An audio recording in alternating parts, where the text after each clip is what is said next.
Disappear. Okay. All right. So let's start with the question: is God the true healer, or should we be going to a doctor? Because does going to a doctor show a lack of faith? What do you think? I would think there'd be some obligation to take advantage of what we can do to keep ourselves healthy. Mhm. Yeah. All right.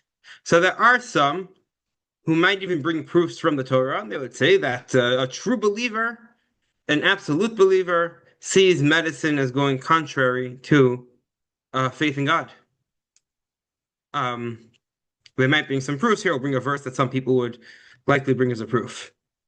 God will ward off from you all sickness, and he will not bring upon you any of the terrible diseases of Egypt, which you know, but will place them upon all your enemies. So who's giving disease, who's taking it off is God.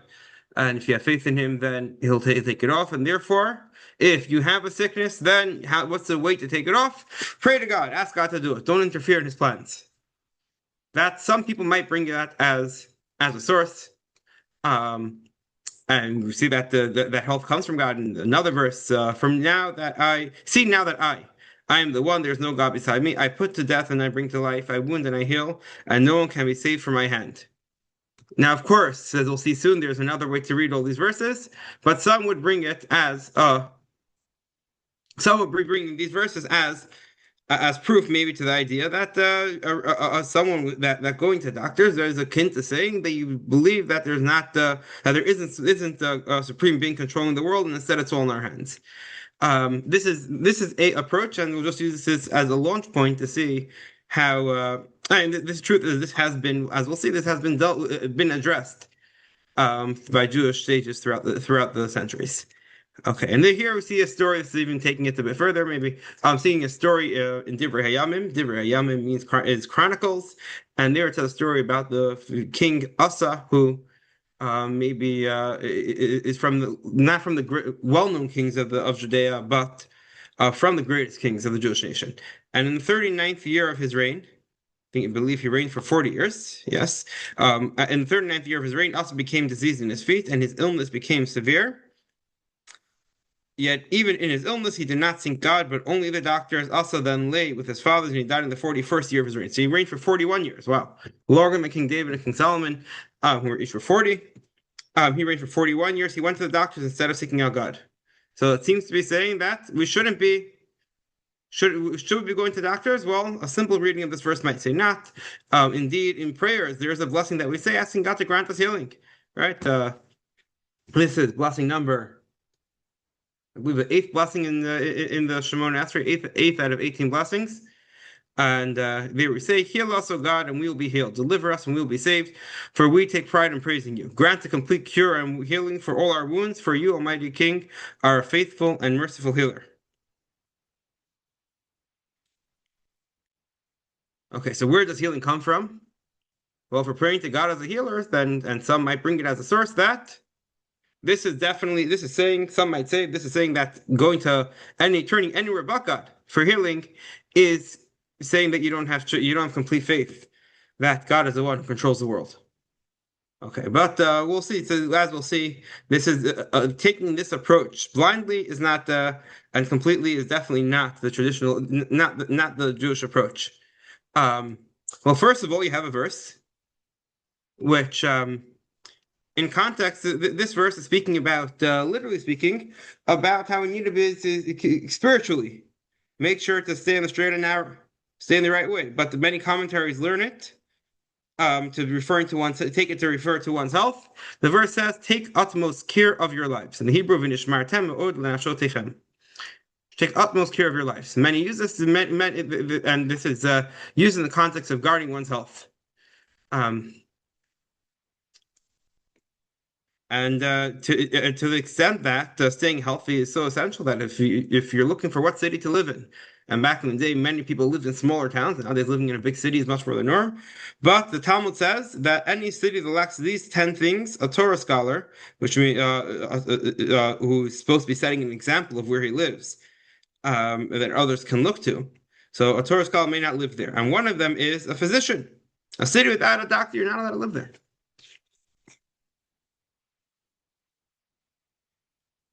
Okay, so obviously this simple reading of the verses as saying that going looking for medical intervention runs counter to the Jewish faith is obviously not the approach, not the Jewish approach. Um, and this debate actually plays out in the Talmud. So we'll see. Let's read that out. Jill, if you'd like to read this.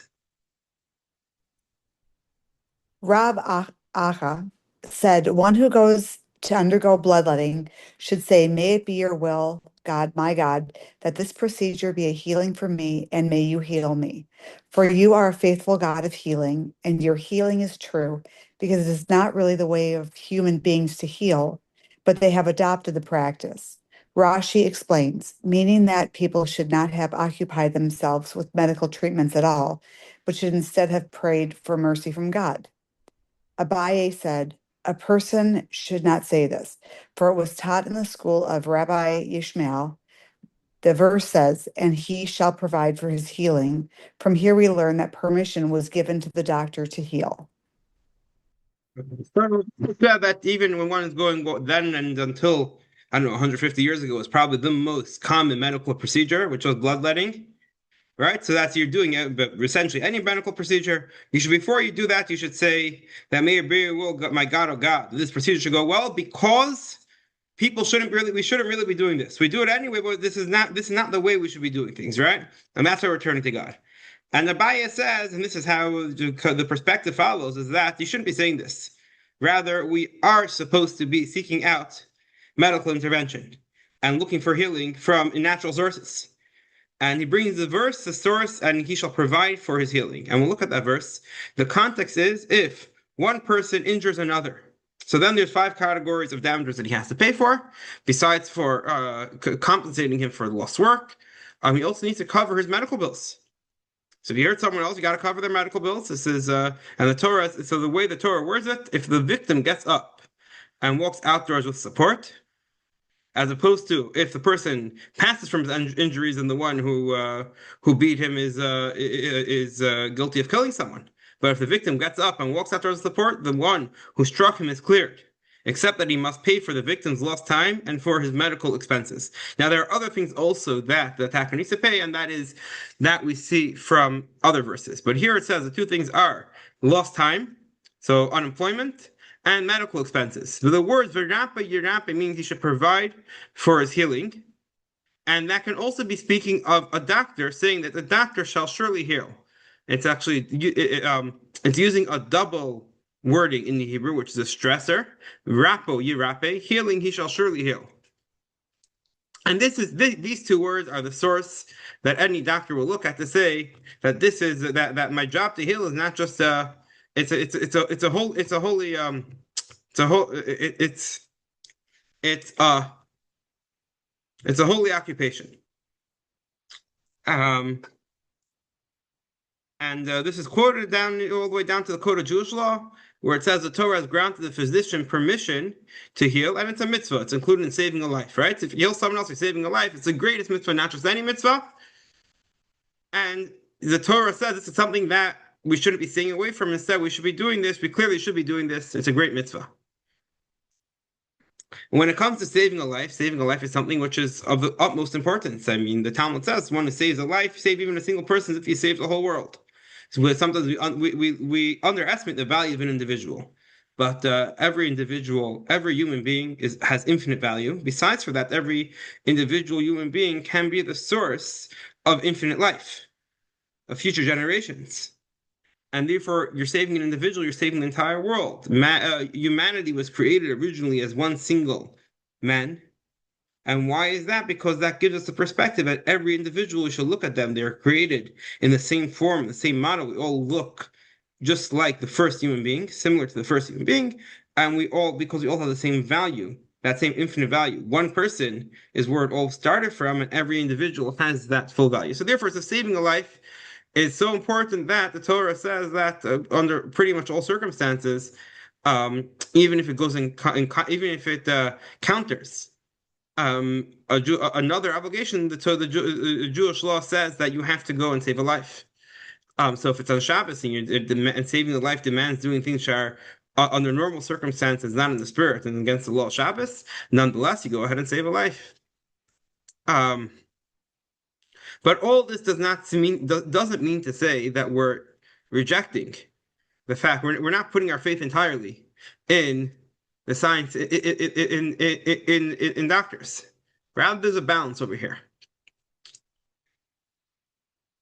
And while these concepts are all, I'm sure, probably more or less the way you were thinking about it before we started this discussion, but seeing it in the sources definitely gives a bit of clarity, and we'll also get into some depth over here as well. And so this is from one of the commentaries on the Code of Jewish Law. And Felicia, if you'd like to read this.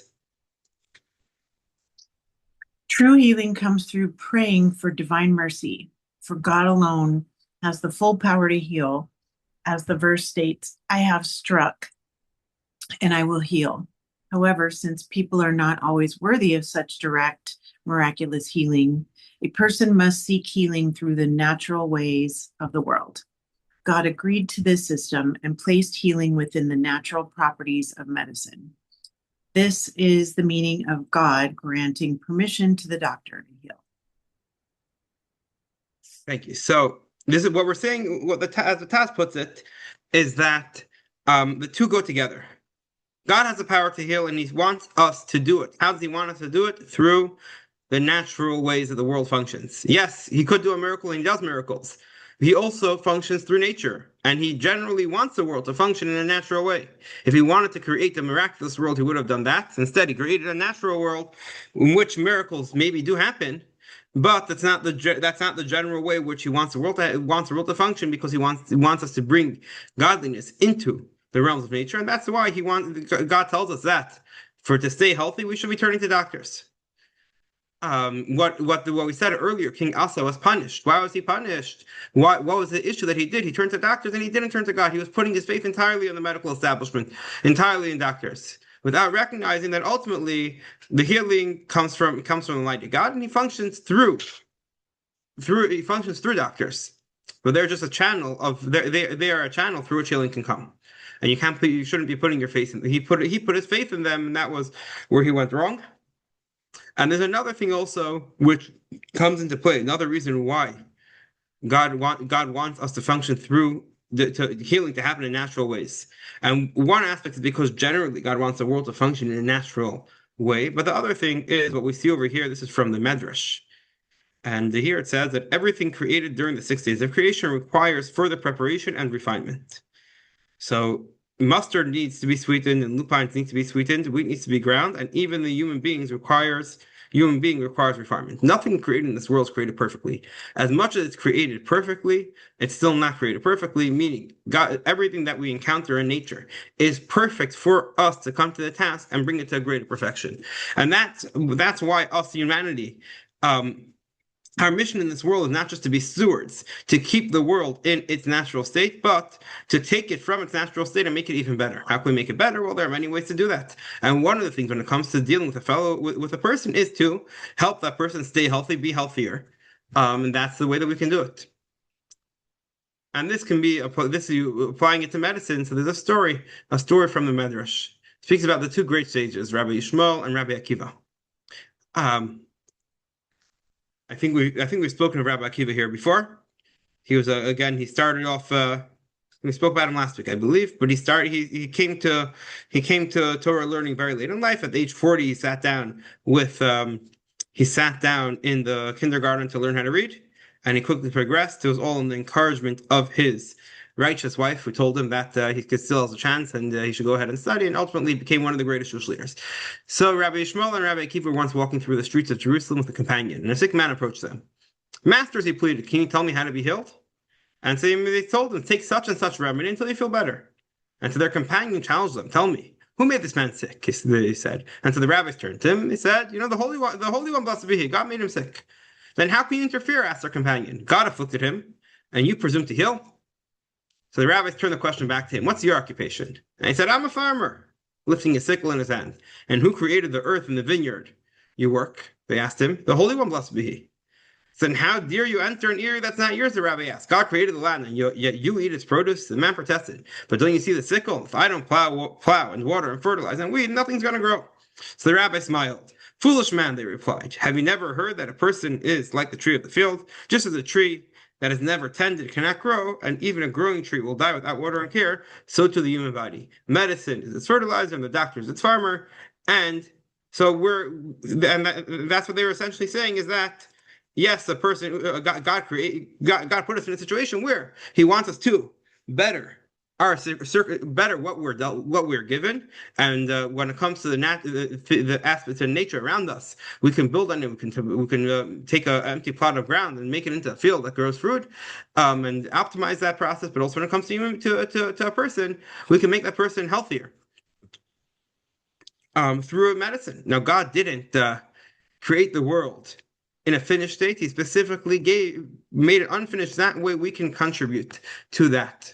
He wants us to be an active an active partner in the development of the world, and he also wants us to study and discover the cures, and therefore to recognize how fascinating nature is, how fascinating this world is.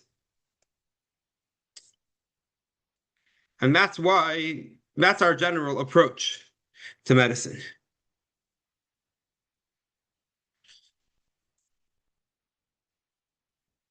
Now, throughout history, Jewish people have been doctors. This is something which goes way back. Throughout many famous Jewish people were doctors, and until this very day, as we said earlier, one of the pride of a Jewish family is a doctor. King Solomon was known for his wisdom, his immense wisdom, wisest man, the wisest man of all people who walk the earth, and he composed a book of remedies for various illnesses. In the times of the temple, they actually had, because for the priests who were working in the temple, because of their work specifically needed specific medical care to ensure their health. And the Talmud also includes a great number of medicines and cures of different diseases. And some of the sages actually went specifically to study medicine in order to know how to rule in Talmudic cases. In case of Jewish law, for example, in what can be treated on Shabbos, a life-threatening illness or something which is a danger to a limb, so in certain circumstances can be treated. And the question was, what's a life-threatening illness? They had to study it, and that's some of the great rabbis also study medicine. And then continuing on in time, you had Maimonides. That's probably one of the most famous doctors. Throughout the whole world, one of the most famous doctors, Maimonides, Rabbi Moshe ben Maimon, the Rambam, and his works on Maimonides' works on medicine are, I believe, still being studied to an extent. I mean, they were studied for many hundreds of years afterwards. It was written in Arabic. The Ramban, Nachmanides, was also knowledgeable in medicine, and the Sefarno, the Shiltei HaGiborim was from a whole family of doctors. The Rashba, who we spoke about in Sunday, we spoke about him. He was also a doctor. So you have throughout Jewish history, many of the greatest sages were also great doctors, and that was, of course, because they felt they're not just healing people. They wanted to heal. They wanted to be there for others. Then the best way to do that is through ensuring they stay healthy. And if you look through the medical documents, I mean, there's going through in the High Middle Ages, there were certain universities where Jews were not accepted to, but there were certain universities that did accept Jews, and actually in one university I just heard there were hundreds of Jewish students, graduates listed from that university, and roughly 50% of the Jewish medical students in that university who had the license to be a doctor were women, actually. So Jewish women going into medicine is also something that goes way back.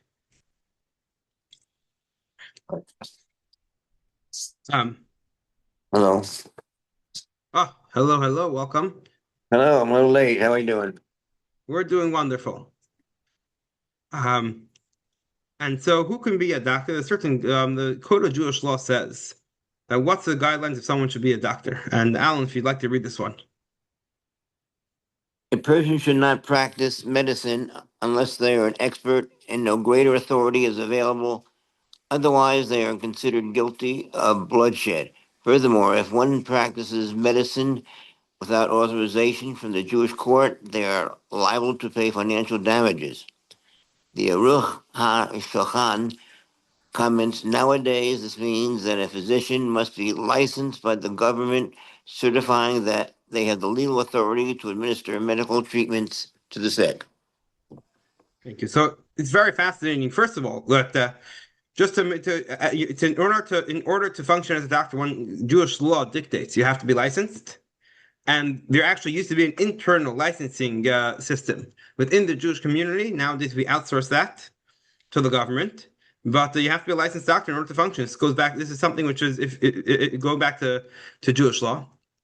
Um, and for that matter, the kinds of medicine that we practice are also specific. I mean, Jewish law uses the same um, methods of evidence that are necessary for any other situation also needed in medicine. So something which is scientifically proven or has a stronger backing is a type of medicine that should be practiced. A medicine which doesn't have that scientific foundation, which is not considered mainstream and is not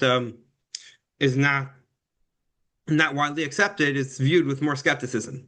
That's besides that, especially when it comes to certain alternative treatments now that are used nowadays, have their source in idolatry and still carry over many of those idolatrous aspects into how they are into their present form, and therefore, when you're dealing with any with alternative medicines, this is not a blanket saying that we shouldn't be doing that, but we definitely need to view it with a bit of skepticism.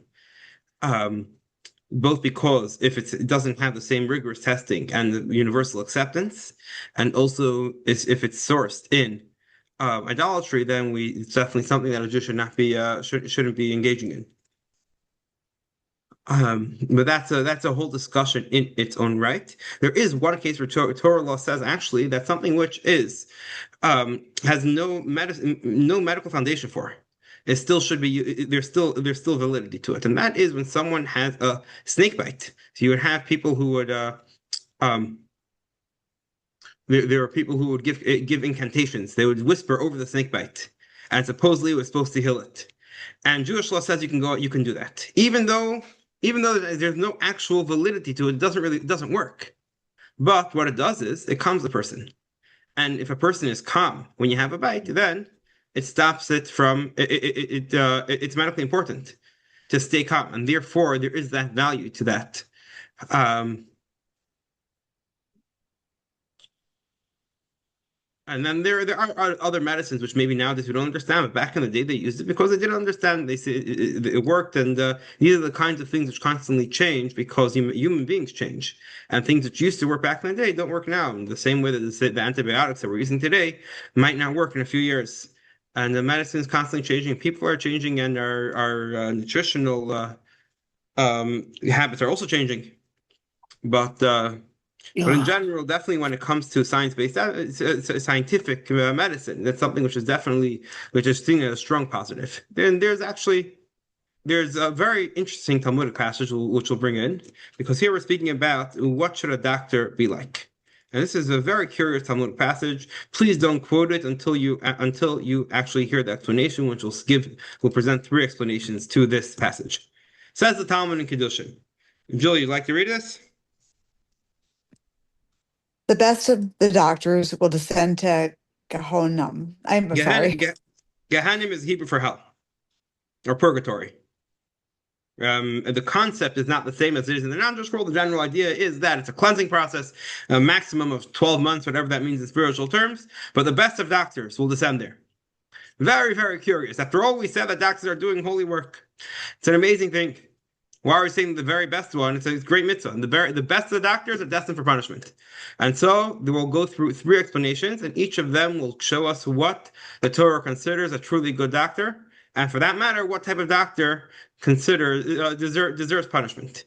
Okay, so the first one is from Rashi, the most famous, the foundational commentator, as he says it on the spot. There he explains this treat all equally and be humble. He says that's really what it's all about. So here, let's read from Rashi. Jill, if you'd like to read this as well. The best of doctors will descend to Gehinnom means that such a doctor does not fear illness. He eats the food of healthy people and does not humble his heart before God. Sometimes he causes death, and sometimes he has the ability to heal a poor person, but refuses to heal him. It seems what Rashi is saying is that the foundational issue with the best doctors are very arrogant. They lack humility and vulnerability. They believe that they always have the right way, and they're not humble before God, and therefore they feel that they have life and death is in their hands. And what does that lead to? It leads to unnecessary people losing their lives. Medical malpractice is what we call it. Although, unfortunately, the most confident doctors, sometimes the best in their field, are also the ones who might commit the worst mistakes because of how confident they are in their abilities, in their knowledge, and their abilities. And for that matter, also, the best doctors will not make themselves available for people who can't afford their fees. So that's when we speak of the best of doctors. That why are they going to Gehenna? Because if they think of themselves as the best, then they got a problem. Well, if once you say that you're the top of your field, well then you're overconfident and you are not treating you're not treating the most needed. Now, nowadays it's fully accepted. It's even enacted in law. There's the Emergency Medical Treatment and Labor Act, EMTALA, which says that anyone, no matter regardless of your ability to pay, everyone in America has a right to emergency care. Now, whether that means that there should be universal health care or not is another discussion, an important discussion, but a discussion in its own right. But we're speaking about emergency care, and that's something which definitely American law recognizes that it is, regardless of someone's ability to pay, show up to the ER, they're going to treat you there. There's actually a fascinating story from the Talmud about this. There's a guy whose name was Abba the Bloodletter. This is a Talmud that he would receive a greeting from heaven every day. Abaye, the great sage, received such a greeting once a week before Shabbat, and Rava, who was Abaye's counterpart, the other great sage of the era, he received this greeting once a year on the day before Yom Kippur. What was this greeting? I do not know, but Abba, the bloodletter, or the local doctor, he had this greeting every single day. Abaye was troubled. Why did this simple doctor, Abba, why did he receive more heavenly honor than Abaye did? So they answered him, because you cannot do what he does. Abaye performed his work with great care and sensitivity, but the Abba did it much more. When he treated patients, he kept the men and women separate to ensure their privacy. He had a special garment for women to wear during treatment so it wouldn't be exposed. He had a hidden place where people could leave payment. And whoever had money placed it there, and whoever did not have money could leave without embarrassment. Can you imagine a doctor doing that now?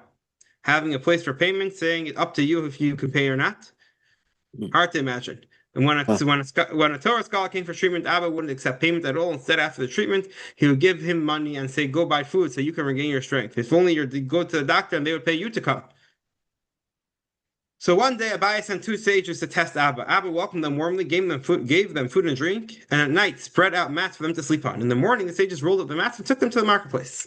When Abba later saw them, they asked him, how much are these mats worth? Abba gave them a price.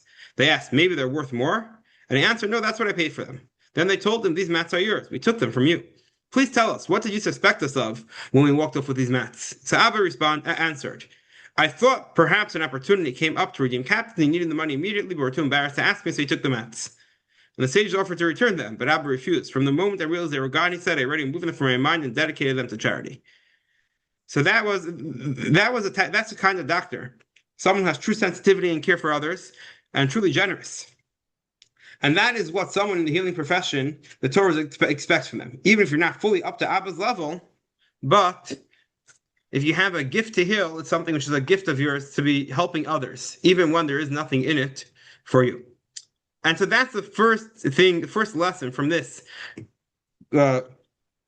puzzling statement from the Talmud that the best of doctors will descend to Gehenna. The first thing is that a doctor who thinks they're the best and has the arrogance that comes along with it is going to ultimately be a murderer because of overconfidence and because his honor won't let him to treat those who cannot afford his fees. Now to the next explanation, and this comes from the Maharsha. And he says that the Talmud is telling doctors to seek the advice of peers. Felicia, you like to read this one?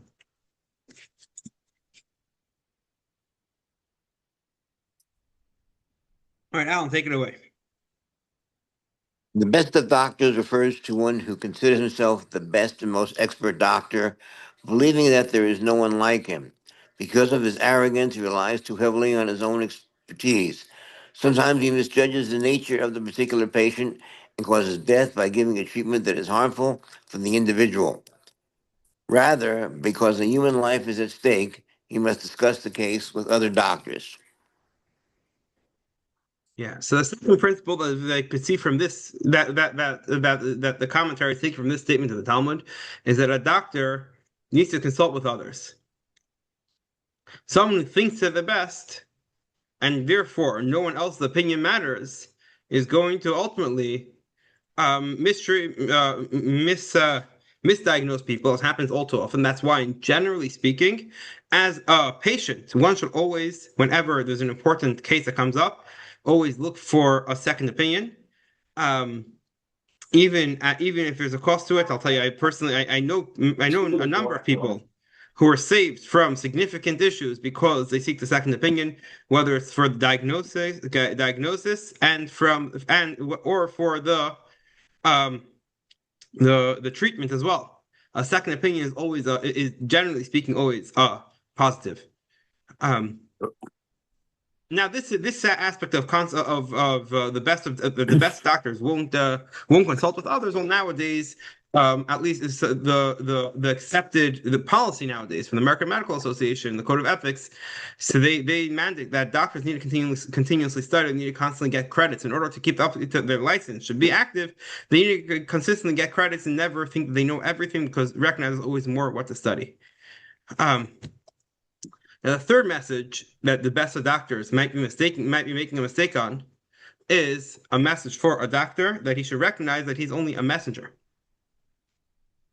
And this is quoted from Marganisa, the Rabbi Meir, the great Rabbi Meir of Premishlan. Felicia, are you here? All right, Jill, do you want to read this one? Sure. Rabbi Meir of blessed memory asked, in earlier generations, physicians were God-fearing and complete individuals, and their primary occupation was Torah. Why then did the sages say, the best of doctors is destined for Gehinnom? He explained that a doctor must know that healing is in the hands of God, and that without God's salvation, he can accomplish nothing. He is only a messenger. But a doctor who does not believe that healing comes from God and instead says, my strength comes from wisdom. My strength and wisdom cured the patient, removes one blessing from the Shemona Ezrai, the blessing I'll of, explain over here. okay, This last piece how he explains it is that there's the Shemona Esrei is the 18 blessings of prayer. Right, the core foundational prayer, which is what's said 3 times a day, and the core of the prayer service is a silent, quiet prayer. That is at its core, it's 18 blessings. Now, the numerical value of the word tov, which means the best of doctors, is 17.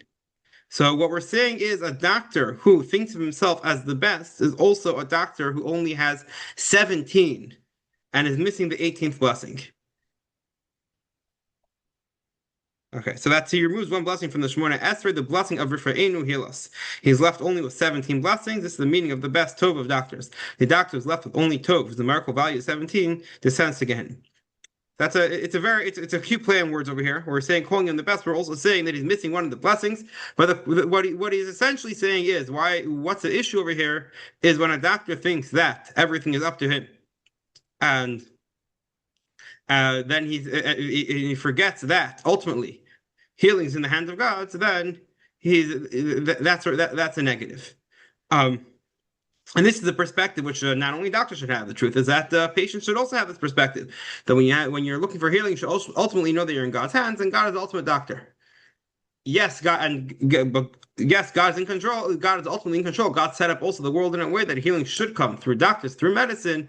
They are God's messengers, and therefore that's who we should turn to. So yes, both things can work together and must work together. That on the one hand, you recognize that God is the source of healing, the source of blessing, and on the other hand, therefore, because you know that God's the source of healing, and He wants you to go to a doctor, therefore you go to a doctor, and you recognize that the method that He will provide the healing is through the medical professionals.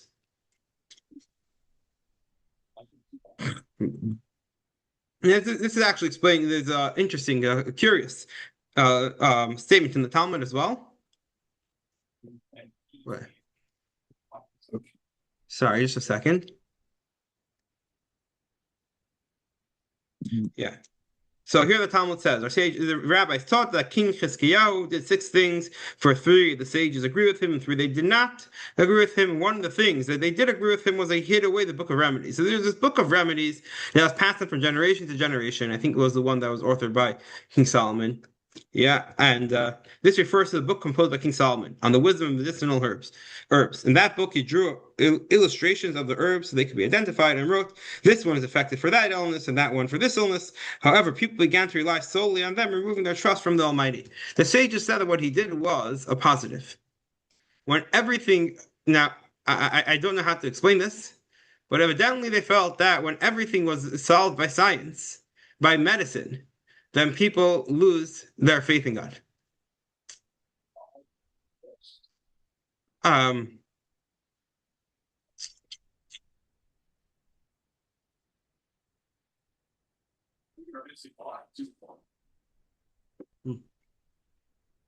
all right, so let's see furthermore on this point, right? We said earlier that King Asa, what he went to the doctors and said, and he didn't put his faith in, he didn't pray to God, and for that he was for that he was punished. So one of the commentaries in the Code of Jewish Law, right? So the Torah has granted physicians permission to heal, and it's indeed a mitzvah to do so. However, this applies only on the condition that his heart is turned toward heaven, that he recognizes the true ultimate healing comes from God, and actively seeks Him, rather than believing that everything depends solely on a specific medication of the human physician himself. As the verse states regarding King Asa, even in his illness, he didn't see God, but turned only to the physicians. So that's where we're at over here, right? So you need to have this balance. That on the one hand, yes, the healing comes from the doctor. The doctor is God's messenger, and on the other hand, on the one hand, the healing comes from the doctor. On the other hand, the doctor is merely a messenger, and the true health comes from God. That He's the giver of health. So that's why when someone is unwell, there's always there are things besides for going to a doctor. Many people also try to increase in spiritual merits, and ultimately, I mean, no doctor has the ultimate has things perfectly, and there are things that will work 100 that will work most of the time, or will never work, or only work some of the time, and we're always looking for more blessings, and especially when someone's in a medical situation, the Jewish tradition has always had it to that one increases then in prayer. Says more. It says saying to him, checks and ensures that all the mezuzahs and all the doors are kosher, and asks others to pray and praise on the graves of righteous people. Increases, especially in giving charity and adding in general in Torah study and doing mitzvahs, doing good deeds. That should be an extra merit for one's health. So, but together with that, you also go to the doctor.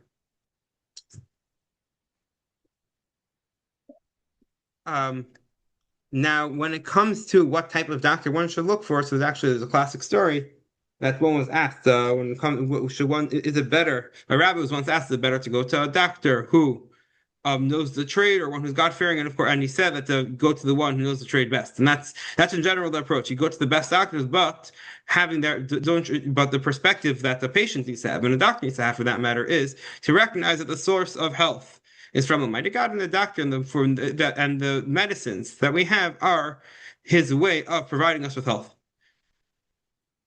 Um,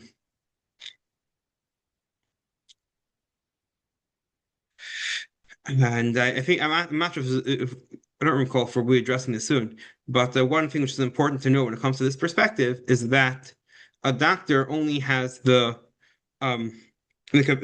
only granted the ability to heal, is only given the right to heal and the right to diagnose, but a doctor was never granted the right to give a prognosis, to tell you what's going to be. The doctor doesn't know what's going to be, and when a doctor tells someone that they have 6 months to live, um, then the doctor was never. No one asked you. No one asked you. There's a classic story of a guy goes to the doctor, and the doctor says he has 6 months to live. The guy says, "Well, that's a problem because my payment plan with your office is for 12 months." The doctor says, "Well, you have 12 months to live." Yeah. Um. Okay. So that's the kind of doctors that we need. We need doctors who are a good doctor is one who's yes knows his field very well and is licensed. Also, um, also has humility, isn't overly arrogant, is consulting with other people, with other opinion, looking for other opinions, and recognizes that his word, that he is just a messenger of Almighty God, and has that humility that comes. That's the source of his humility. Okay, now what kind of medicine does the Torah best recommend? And the answer is preventive medicine. Preventive medicine is the best form of medicine, and this is something which classical medicine always focuses on curing illnesses after they appear, but it's becoming more and more common to focus on preventive medicine. Um, and this is something which the Torah actually put a very strong emphasis on.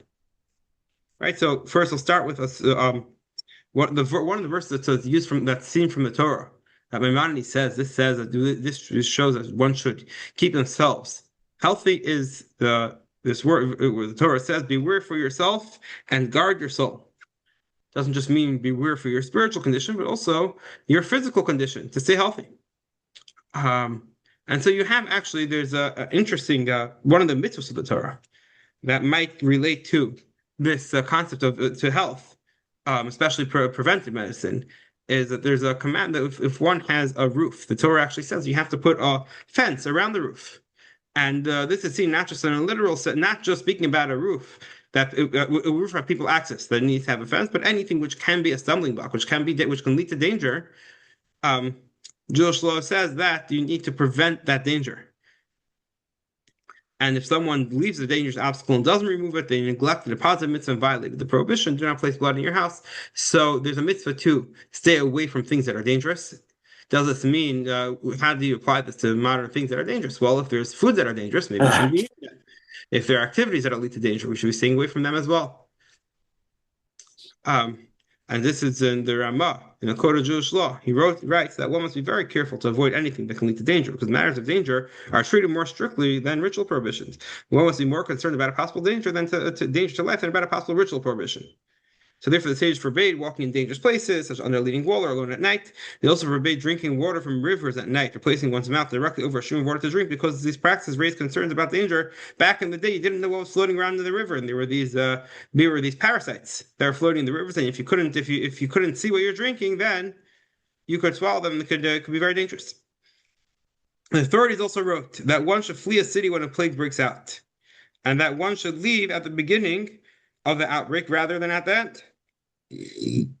All these matters are because of danger, and one who guards the soul distances himself from them. It's forbidden to rely on a miracle or to endanger oneself in such situations. Right? So we don't take chances with our health and safety. We don't wait until the danger comes. We proactively save ourselves from that. Health specifically, so Maimonides in his Code of Jewish Law includes 2 chapters where he says about how to live a healthy lifestyle. And this is how he starts off those chapters. Jill, would you like to read this one? Since maintaining a healthy and sound body is among the ways of God, for one cannot understand or have any knowledge of the Creator if he is ill. Therefore, he must avoid that which harms the body and accustom himself to that which is healthful and helps the body become stronger. Foundation. If you're not healthy, then you won't be able to do what you're to fulfill your mission in the world. You won't be able to understand or have knowledge of the Creator and follow God's ways. And then Maimonides goes on for 2 chapters and says, "Follow this. This is the lifestyle that you should follow." He says both what foods to eat, how to eat them, and also when to exercise, how many hours to sleep, etc. He goes on and on. Now, much of this is actually not applicable nowadays, although a lot of it is actually. But people have changed our metabolism has changed, and changing one's and changing your regular habits is in many ways very dangerous, and therefore not recommended to follow his advice. It's actually the only part in his entire work of law which is not applicable for eternity, is these laws of how to live a healthy lifestyle. From here, you can see just how valuable just how strong he put the value on a Jewish life, on being healthy, that he included these aspects in his code of law, even though they're not they won't be eternally applicable, because our nature, he knew that our nature will change, that human nature it will change, but he included it because just so at least the people from his time should be able to live a healthy lifestyle. And also there are definitely on a deeper level, there's lessons to be learned from all that he says.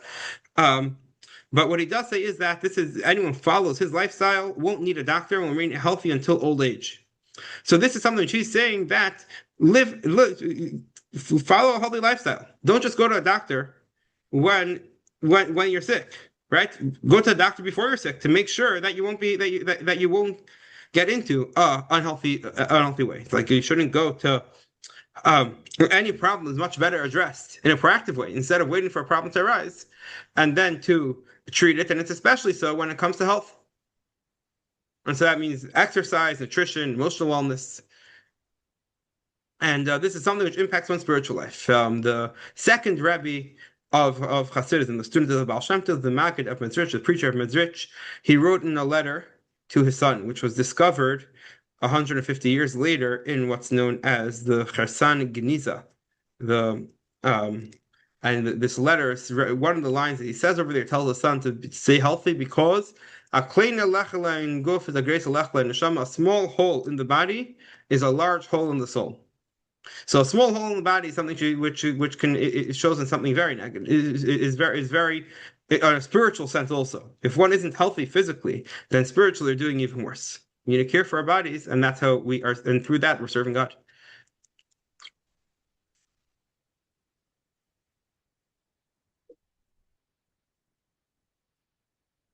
And this is something which we turn to the Torah, see what's the preferred form of healing. So we look at what is the way that God does healing, and near the Torah says, if you'll heed the Lord your God diligently, doing what is upright in my sight, giving ear to my commandments, and keeping all my laws, then I will hear these words carefully. I will not bring upon you any of the disease that I brought upon the Egyptians, for I am God your healer. So what does a good healer do? The best healer, what does he do? He doesn't heal us when we're sick. He makes sure that we won't be sick in the first place. And Felicia, if you'd like to read this letter from the Rebbe. Medicine has two general aspects, cure and prevention. The first involves curing the sick, the second, preventing illness. At first glance, the accomplishment of the physician in healing the sick seems more impressive. By yielding such dramatic results, than does practicing preventative medicine, where there can be the illusion that the illness may somehow have been avoided anyway. In truth, however, rather than having to combat an illness, it is surely better to ensure against it from the outset. The latter form of healing is the way God practices healing, and it is written, "No illness shall befall you, for I am God your healer." Thank you. Yeah, so maybe it's not as glamorous. You don't see the true value of a doctor when they're promoting a healthy lifestyle.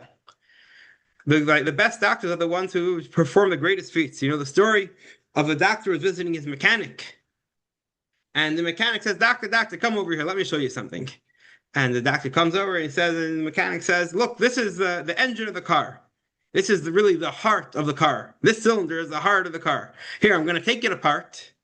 I'm going to replace this valve, put it back together, and now the car runs perfectly. Doctor says, yeah, I wouldn't know how to do that, but yeah, seems like you did a great job. So the mechanic turns to his doctor and says, so tell me, why is it that when I'm doing this job, I'm getting paid just barely over minimum wage, and you get the big bucks for replacing a valve in the heart? And the doctor says, try doing what you just did with the engine running. So the greater feats are the ones that are definitely get the greatest attention. But the best medicine is preventive medicine, that you don't even need medical help. And this is something which actually is a perspective which the Rebbe very much stressed. This is a story told by Dr. Mordechai Shani, that he was He was the director of the Sheba Medical Center in Tel Shomar Hospital, the largest hospital in Israel, 1,700 beds, a budget of $600 million, and this is way back in the 70s. Yeah, so the biggest hospital in Israel, and he traveled to the United States. And at one point, a friend invited him to go to the Rebbe's Farbrengen to a gathering by the Rebbe. And he was during the gathering, in between talks, he was introduced to the Rebbe, and the Rebbe asked him, "Why is it that in Israel, Alan, what's the hospital called in Israel?" Bet Holim. Beit Cholim, right? Yes. The word for a hospital in Israel is the house of the sick. The Rebbe says, why is it called a house of the sick? It should be called a bet refuah, a house of health, a house of healing. And the Rebbe invited him to discuss the subject after the holiday. And so he comes for a discussion. The Rebbe emphasizes the soul is the source of a human strength, and the stronger a person's connection to the soul, the better it can cope with life. And visiting the sick is also part of the mitzvah of visiting the sick, which is a great mitzvah in its own right, just to be there to comfort someone when they're sick, to show them they're not forgotten. But part of the mitzvah is also helping them find that can strengthening their connection to their soul. But the Rebbe said that every person is responsible to take care of their own health. And doctors, yes, they have a role to play, but every person, the primary responsibility lies with the individual. If a person doesn't take care of themselves, even if you have the best doctor, it's not going to be healthy. And that's something which you have nowadays a lot. There's been in modern times a major push towards patient empowerment. That people should take their health, take responsibility for their health, don't just rely on doctors. And Dr. Shani says that 30 years before this became common practice, the Rebbe was speaking about this, was encouraging patient empowerment and preventive medicine, that people should take responsibility over their own health. And then a doctor can help, but he can't replace the patient's efforts. And therefore, the ultimate goal of doctors is not to create a house for the sick, but to create a place for continued health.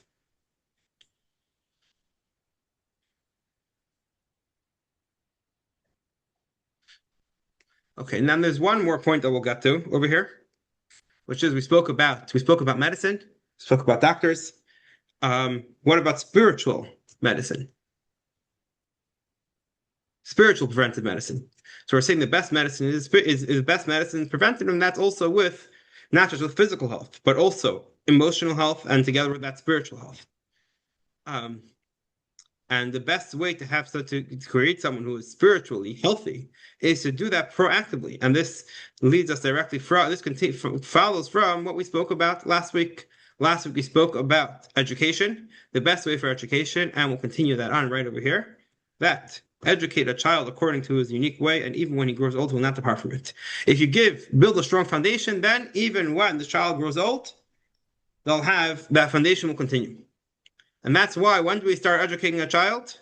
Even before a child is born, we're careful about what we say around the child, and especially from the moment the child is born, we ensure that only surrounded with as many positive things as possible. We have these plush little Torahs that we give little kids, that we have our kids are surrounded with, from when in the moment that a child starts speaking, that child knows how to speak. A father teaches him the verse, the Torah that Moses commanded to us is a heritage of the congregation of Jacob. We're trying to teach it to Moshe, but unfortunately he hasn't yet started speaking.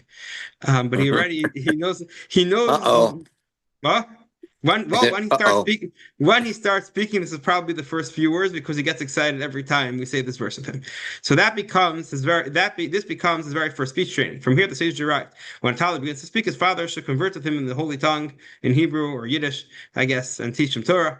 But try to train them from when they're young, because giving a strong foundation to a healthy spiritual life starts from the beginning, and especially through education.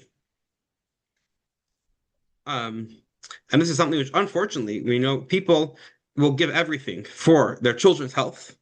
But when it comes to their children's spiritual health, sometimes that becomes secondary. They don't invest as much as they would. You know the story of the guy who goes to the best doctor in Manhattan? And the doctor says he sees him for a visit, and afterwards the doctor tells him that your fee is $6,000. $6,000? I can't afford that. Doctor says $3,000. I still can't afford that. What do you think I am? Rockefeller. So the doctor says he could give to 1,000. The guy says, nah, I can't do that. So the doctor says 800, and it's 800, and it's a deal. And this guy says, I can't give you a penny more than 200. The doctor says, no, give what you can, but tell me, you know that I'm the most expensive doctor in the city. Why in the world did you come to me if you can't afford my fee? So you know what the guy says?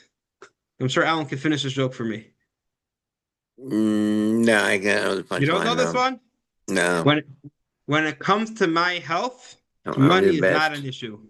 Oh, When it comes to my health, money is not an issue. Yeah. got it.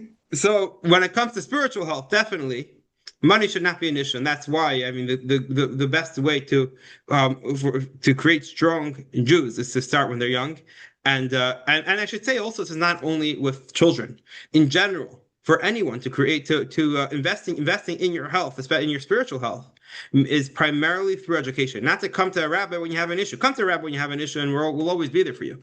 But before that, before you have an issue. Let's discuss it. Let's see what is the best way to live. The most spiritual is be spiritually aligned with yourself, with your soul, and that way you'll be that'll impact your physical health, your emotional health, etc. And then the issues hopefully won't come up. And part of this is also who you surround yourself with. And so Maimonides has over here in the laws of human dispositions, Hilchos Deos. He has a whole section where he starts off saying that it's human nature to be influenced in one's views and actions by friends and peers, and to follow the custom society in which one lives. Therefore, a person should connect himself with righteous people and sit among the wise in order to learn from their actions. So be careful from your neighbor. Be careful who you befriend. And you should be selective who your neighbors are, who your friends are. That doesn't mean not to befriend anyone, and hopefully you can be a positive influence. But try to surround yourself with people who are a positive influence. And Maimonides goes to such an extent that he says that if there are no cities in your time where there are people who live in an upright way, then go out to the wilderness and sit alone.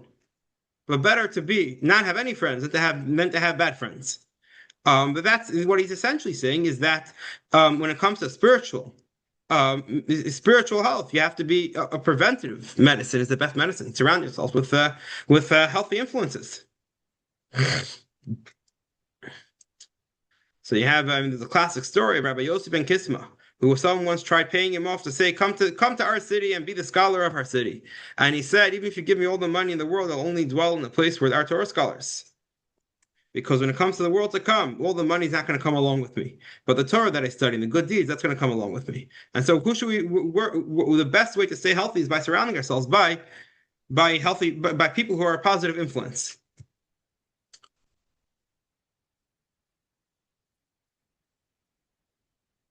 And this is especially the case when it comes to beginning a new stage in life.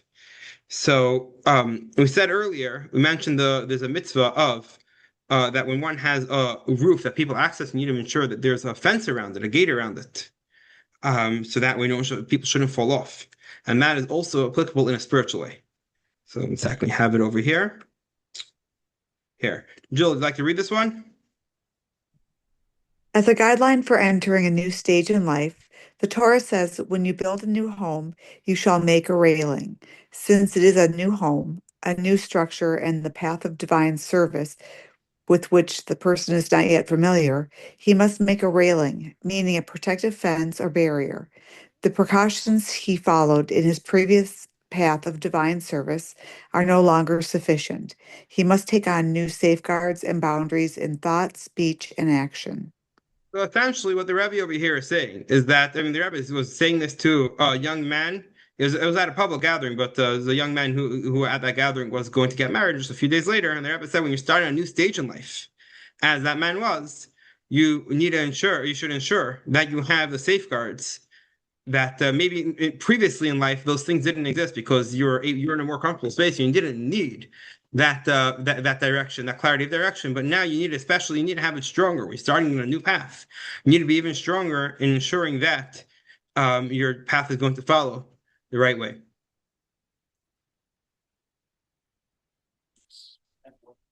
Okay, so that's where we'll leave it. And of course, I'm just going to say there is so much more to talk about the interface of Torah, medicine, and the Jewish approach to medicine. I'm no historian, but the aspects of Jewish law and how different parts of Jewish law that have to do with medicine. There's many pieces in the Talmud speak about it, but I think this will suffice. We saw what the Jewish approach to medicine is, that we definitely should be how we should definitely be taking full advantage of medical research, recognizing that ultimately God is the healer and He wants us to function through that way. We spoke about what a good doctor is, one who has humility and recognizing healing comes from God, but doesn't have the arrogance and is willing to consult with others to ensure that to recognizing he doesn't know all the answers himself. And he spoke about how the best type of healing is preventive healing, something which, if there's something that you can do today to make yourself healthier in a proactive way, go ahead and do that. And then we spoke about spiritual health, and that too, it would be best approach if we do it in a preventive way, meaning proactively encouraging spiritual health instead of just reactively encouraging spiritual health. Um, and that's where we'll leave it. Um, Thank you for joining.